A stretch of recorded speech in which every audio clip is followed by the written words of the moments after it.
OK. Alors d'abord, merci pour l'invitation. Ça me fait vraiment, vraiment plaisir d'être là avec vous cet après-midi. On m'a invité à présenter sur l'approche holistique aux soins palliatifs pédiatriques au Fort Enfants et Familles et plus particulièrement de notre programme Cultiver la mémoire et des différents rituels entourant la fin de vie. Donc, je n'ai aucun conflit d'intérêt à déclarer. OK. Pour ceux qui connaissent peut-être moins le Fort, juste en voie d'introduction, le Fort Enfants et Familles est un organisme à but non lucratif fondé en 1999 qui cherche à offrir toute la gamme de soins et services aux enfants pouvant bénéficier de soins palliatifs pédiatriques. On offre des services de répit, des séjours de gestion de symptômes, des soins de fin de vie et un programme formel de suivi de deuil. Pour ceux qui n'ont jamais mis le pied dans une maison de soins palliatifs pédiatriques, vous pourrez avoir peut-être l'impression que c'est un endroit triste, terne, mais quand on rentre au fort, on voit tout de suite que c'est un endroit très lumineux, chaleureux, où il y a beaucoup de joie et beaucoup de vie. Donc, notre slogan, c'est vraiment s'amuser jusqu'au bout de la vie et on essaie vraiment que chaque moment vécu à l'intérieur du fort soit un ode à la vie. Donc, notre lieu physique, c'est la maison André Gratton qui se situe dans le quartier Angus, dans l'est de la ville. Nous avons 12 chambres où séjournent les enfants qui sont disposées en ailes. Donc, il y a 2 ailes avec le poste des infirmières au centre. Dans ces 12 chambres-là, il y a 2 suites familiales, donc 2 grandes chambres connexes avec 2 lits, des chaises confortables, un frigo, des salles de bain privées. Et donc, ces suites-là sont vraiment réservées pour les enfants qui séjournent, soit pour une gestion de symptômes prolongée ou une fin de vie. On a une salle de musique, on a 2 salles de jeu, on a une salle Snoozeland également. Donc, pour ceux qui ne connaissent pas ça, c'est un environnement multisensoriel contrôlé qui peut être très, très aidant pour les enfants avec certains diagnostics, dont les troubles du spectre de l'autisme ou des encéphalopathies épileptogènes, par exemple. Donc, ça crée un environnement qui est à la fois apaisant et stimulant. On a une piscine qu'on met à disposition des enfants et leurs familles et bien sûr des aires communes.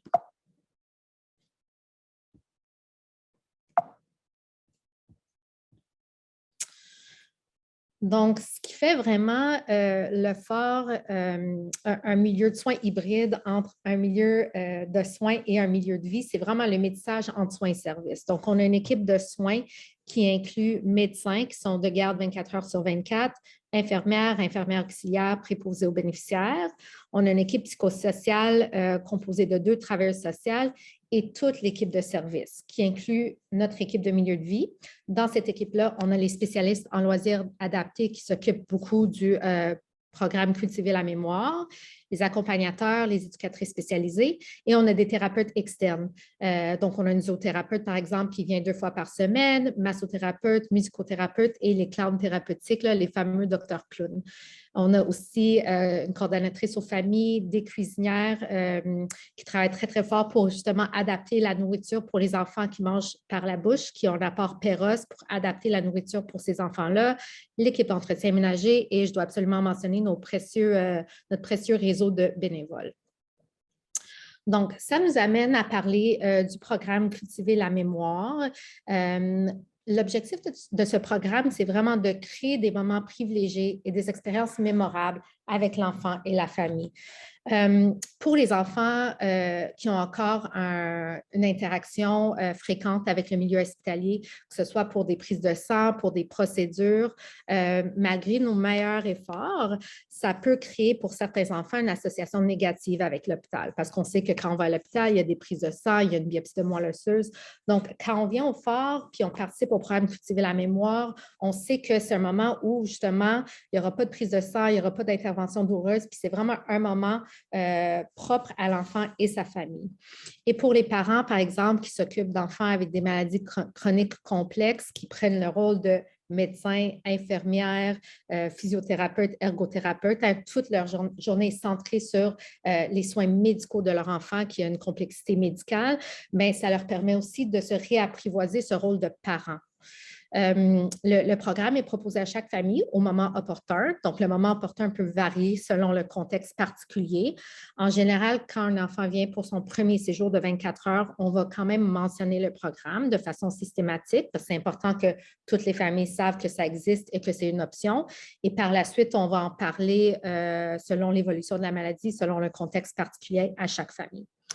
Le programme est dirigé par notre équipe de milieu de vie. Donc, c'est beaucoup les spécialistes en loisirs adaptés qui vont prendre le lead, mais il y a plein d'acteurs différents qui vont participer aux activités qui peuvent inclure les accompagnateurs, les bénévoles, la travail sociale et le personnel de soins. Donc, infirmières, infirmiers, infirmières auxiliaires, préposés et médecins, nous pouvons tous participer aux activités.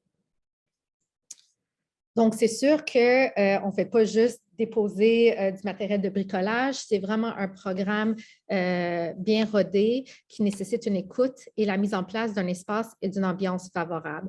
Donc, ça passe par connaître la famille, connaître l'enfant et il n'y a pas de recette unique. Donc, c'est vraiment une approche qui est individualisée à chaque famille. Les moments vont varier d'une famille à l'autre selon les besoins exprimés, selon l'état émotif et psychologique des uns et des autres et les capacités de l'enfant. Les activités peuvent prendre plusieurs formes en fonction des souhaits de l'enfant et de sa famille. Donc, je vais vous donner des exemples, mais je pense tout simplement à un enfant qui adore la musique, qui s'exprime à travers la musique. Bien, la composition d'une pièce de musique peut être un exemple d'activité pour cet enfant-là.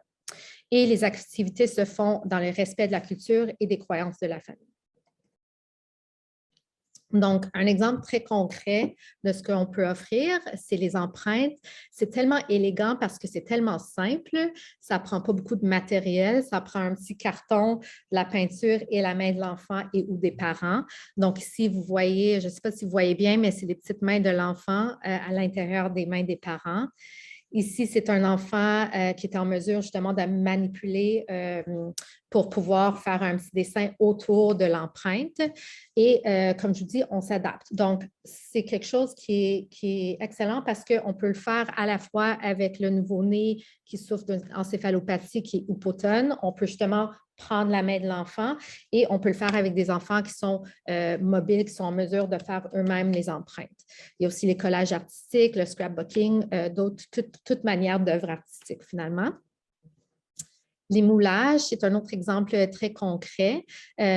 Donc, encore une fois, quelque chose que les familles peuvent faire avec l'enfant. Ça peut être fait durant la vie de l'enfant et également en post-mortem. Ici, vous voyez, justement, c'est les petits doigts de l'enfant qui entourent le pouce du parent. Ici, c'est les mains d'un enfant plus vieux en forme de cœur avec les mains des parents qui entourent. Les moulages sont proposés, mais il faut, comme je dis, on va toujours avec les croyances, les valeurs de la famille. Donc, ce n'est pas toutes les familles qui vont vouloir des moulages, mais ça peut être un beau souvenir parce que c'est un moment que le parent et l'enfant passent ensemble et par la suite, ils ont quelque chose de très tangible qu'ils peuvent garder. Et je ne sais pas si vous le voyez bien ici, mais dans les moulages, c'est très, très détaillé. On voit toutes les fines lignes, chaque petite gerçure sur la peau, les détails des ongles. Donc, c'est vraiment quelque chose de très, très unique. On peut aussi offrir, par exemple, des séances photo professionnelles quand on accouche d'un bébé qui est atteint d'une maladie potentiellement fatale. Il y a tout un deuil qui se fait. Il n'y a pas juste le deuil du bébé, de la vie du bébé, mais toute la vie qu'on a envisagée comme parent, le deuil de l'allaitement, par exemple, le deuil du projet de vie. Donc, les séances photo professionnelles peuvent être un levier pour faciliter le processus de deuil. C'est quelque chose que les parents vont nous demander, c'est quelque chose qu'on peut proposer aussi. Donc, encore une fois, les activités peuvent être adaptées à tout stade de développement et à la trajectoire de la maladie. Et l'activité va vraiment être en lien avec les capacités et les intérêts de l'enfant. Donc, centré sur l'enfant, centré sur la famille. Et c'est un volet, il y a comme deux volets à l'activité parce qu'il y a les souvenirs qui sont générés par le processus, donc vivre l'expérience de faire quelque chose ensemble. Et il y a le produit tangible à la fin, donc le souvenir physique, sensoriel qu'on peut garder. Les activités peuvent être plus formelles ou un petit peu plus spontanées. Donc, plus formel, c'est vraiment quelque chose qui va être discuté au préalable avec la famille. On va choisir l'endroit propice. La spécialiste en loisirs adaptés va fournir le matériel et on va le faire de façon un petit peu plus encadrée. Spontané, je vous dirais, c'est plus le type d'activité où, par exemple, si un parent est à la salle commune avec son enfant déjà en train de travailler ensemble sur une œuvre d'art, ben, une bénévole ou une spécialiste en loisirs adaptés peut justement venir pour guider un petit peu, pour fournir du matériel. On sait que pour nous, les professionnels de la santé et les soignants auprès de on sent un peu l'énergie pendant les activités, mais on a aussi des études qui démontrent que les activités peuvent être très, très bénéfiques pour les enfants et les familles. Donc, ça, c'est une étude qui a été faite chez les enfants avec un diagnostic oncologique. Les parents ont rapporté que les activités cultivaient la mémoire amélioraient la communication parent-enfant et l'expression des émotions de l'enfant. Donc, on peut penser, par exemple, à un enfant qui a des inquiétudes, qui a des craintes, qui n'arrive pas à les exprimer verbalement. Parfois, en travaillant ensemble sur un projet avec ses parents, ça lui permet d'exprimer certaines inquiétudes ou craintes. C'est un peu le même principe quand on parle d'art-thérapie et de musicothérapie. Ça peut aussi améliorer le confort émotionnel du parent. Et ce que je trouvais intéressant, il parle aussi de capacité d'adaptation. Donc, quand l'activité cultiver la mémoire est proposée un petit peu tôt dans la trajectoire de la maladie, ça peut aussi aider les parents avec leur capacité d'adaptation tout au long de la trajectoire de la maladie.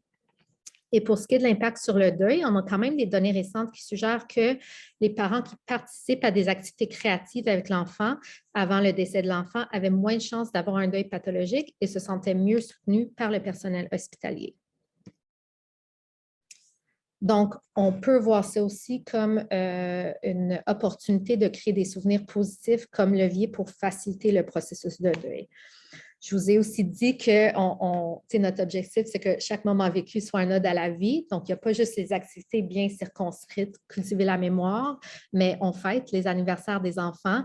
Je me souviens d'un enfant, puis là, je vais changer les détails, mais on va dire une petite fille qui avait une maladie qui progressait. Puis, on a eu plusieurs discussions avec les parents. Puis là, la mère nous a dit, je sais qu'elle ne se rendra pas à son 8e anniversaire qui est en janvier. Est-ce qu'on peut fêter ça maintenant? Parce que je veux vraiment qu'on puisse fêter ça avec les membres de la famille.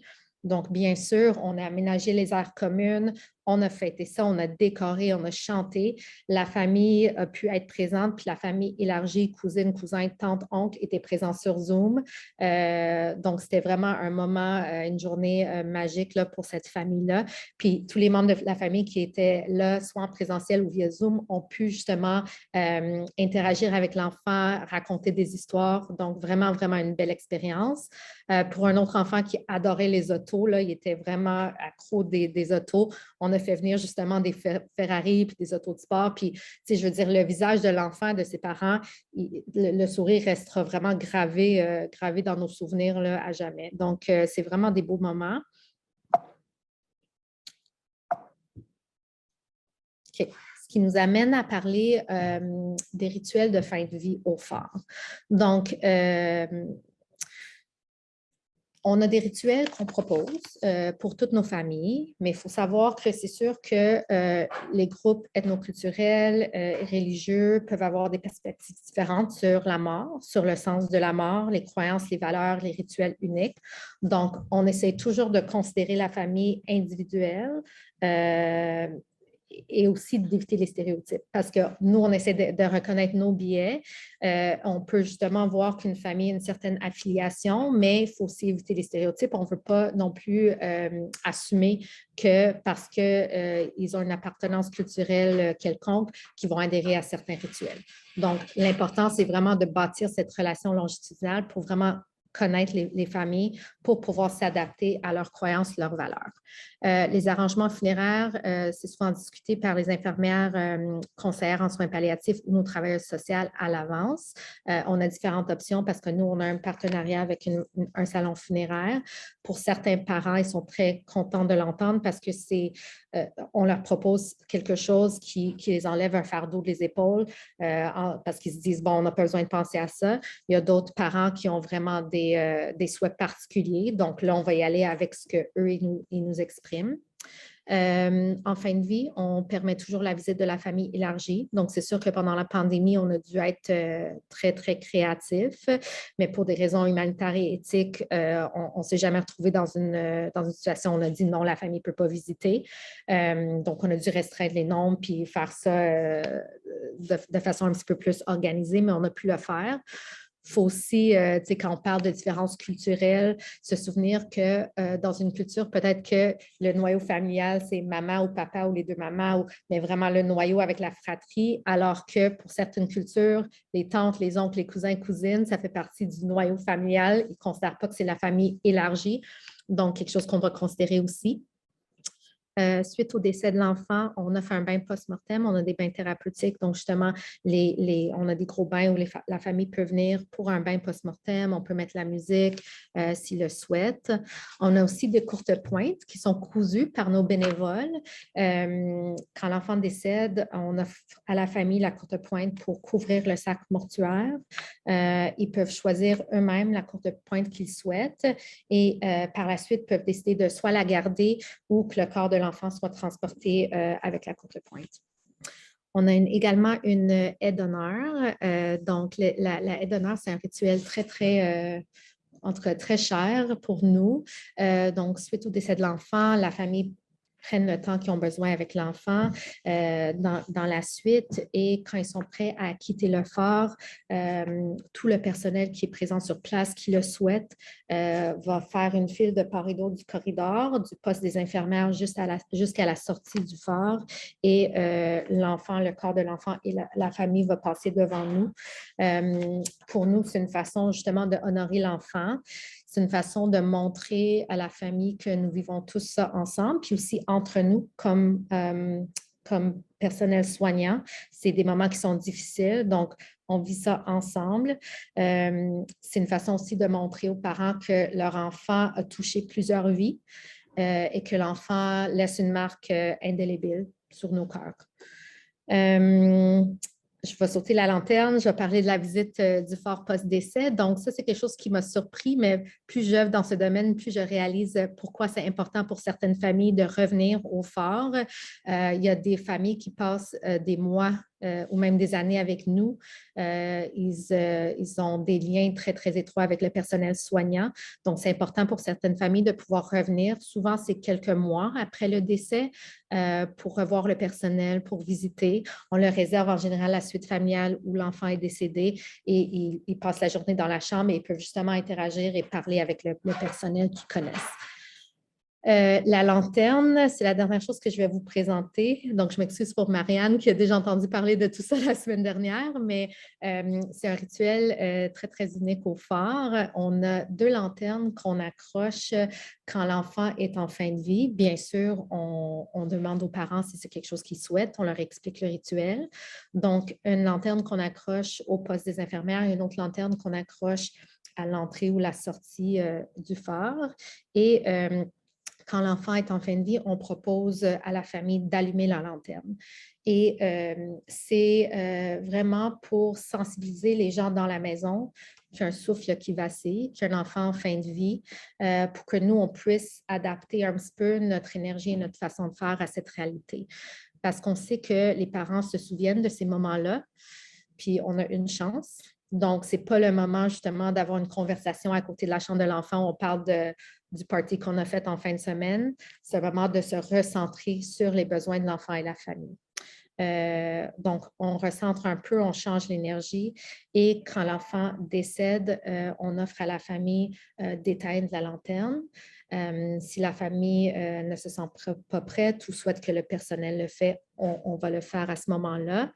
et la lanterne va rester accrochée pendant, je ne me souviens pas si c'est 1 ou 2 semaines. Puis c'est vraiment un message justement pour tout le monde qui rentre dans la maison pour leur dire que nous avons perdu un de nos enfants. Donc, il me reste juste assez de temps, je pense, pour vous lire le poème qui va avec. C'est un texte qui va avec le rituel, puis je pense que c'est bien que je vous le lise pour vraiment illustrer toute la beauté, le symbolisme de la lanterne. Donc, une lampe, une vie. Lorsque tu marches, roules, cours dans ce couloir et que tu aperçois d'autres comme toi, s'esclaffant et s'amusant, tu sais que dans cette maison, la vie se déroule, les rires se font écho et le moment, lui, importe plus que tout. Si tu marches, roules, chemines dans ce couloir et que tu aperçois, perché sur le mur, notre petite lampe, sa lumière dansante, étincelante au milieu de la nuit noire, sache qu'en notre maison, un souffle vacille. Si tu marches, roules, déambules dans ce couloir et que tu remarques notre lampe toujours en place, sa lumière disparue, sache que notre maison pleure, vague houleuse en notre cœur, car une vie vient de larguer ses amarres. Lorsque tu marches, roules, erres dans ce couloir, tu dois savoir que si de la maison, un enfant s'est retiré, son souvenir, lui, tel un phare éblouissant, demeure à jamais dans nos mémoires. Et je vais tout simplement conclure en vous disant qu'on a aussi un programme systématique de suivi de deuil qui est chapeauté par nos travailleurs sociaux et une de nos infirmières conseillères en soins palliatifs pédiatriques qui a différents volets, incluant un suivi individuel, de couple ou familial, un groupe de soutien avec des rencontres régulières pour les parents endeuillés. On a également des ateliers du temps des fêtes parce qu'on sait à quel point ça peut être difficile pour les familles, ce moment de l'année, et des cérémonies commémoratives qu'on a de façon annuelle. On a une cérémonie un petit peu plus élaborée aux 5 ans.